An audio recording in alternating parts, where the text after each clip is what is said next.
परगना जिले के भंगनमारी गांव में ममता जी की सरकार में जिस निर्ममता के साथ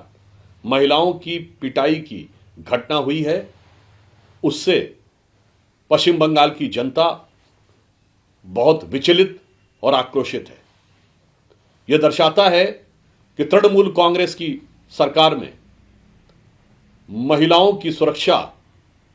एक गंभीर चिंता का विषय बनती जा रही है। चाहे वो संदेश खाली में शाहजहां शेख हो या दुर्गापुर के मेडिकल कॉलेज की घटना हो या फिर आज यह दक्षिण 24 परगना जिले में हुई वो घटना जिसमें आरिफ लश्कर, मुन्ना लश्कर और जलील लश्कर जैसे लोग अथवा शाहजहां शेख जैसे लोग, ऐसा लगता है कि ये तृणमूल कांग्रेस के वो लश्कर हो गए हैं जो कि अपने राजनीतिक हितों की पूर्ति के लिए जनता पे अत्याचार करने का माध्यम बन गए।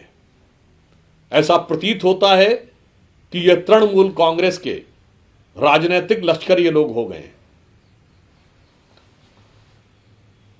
पश्चिम बंगाल की मुख्यमंत्री ममता बनर्जी जी के कार्यकाल में कानून व्यवस्था तो ध्वस्त है ही, इसके बावजूद उन्होंने माननीय गृह मंत्री जी के लिए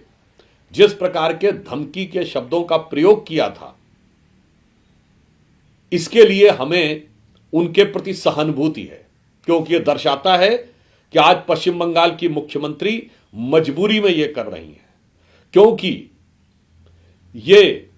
उपद्रवियों के लश्कर ने उन्हें इस कदर घेर रखा है कि अब वो चाह कर भी उनकी परिधि से बाहर नहीं जा सकती। यदि वो ये कह रही थी कि गृह मंत्री जी उनकी इच्छा के बगैर बाहर नहीं आ सकते, इसमें अहंकार नहीं, ये उनकी विवशता है कि अब ममता बनर्जी जी ऐसे उपद्रवी एलिमेंट्स की इच्छा के बगैर कुछ नहीं कर सकती हैं। और हमारे मन में यह संदेह उत्पन्न होता है, भारतीय जनता पार्टी, पश्चिम बंगाल की जनता और देश की जनता के मन में यह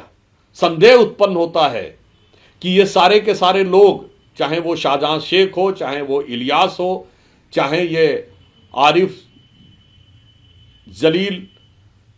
लश्कर जैसे, मुन्ना लश्कर जैसे लोग हों, क्या ये सब कहीं घुसपैठियों के किसी नेटवर्क से संबंधित तो नहीं है? मुझे लगता है कि पश्चिम बंगाल सरकार को इसकी गंभीरता से जांच करनी चाहिए, परंतु मैं इसकी संभावना नहीं मानता हूं, क्योंकि आज पश्चिम बंगाल की सरकार ऐसे उपद्रवी तत्वों की बंधक हो गई है। तृणमूल कांग्रेस के कार्यकाल में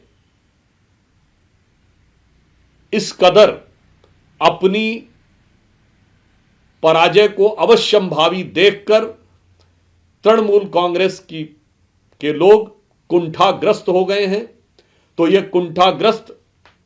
और घुसपैठिया परस्त सरकार के कार्यकाल में कानून व्यवस्था पूरी तरीके से ध्वस्त हो चुकी है।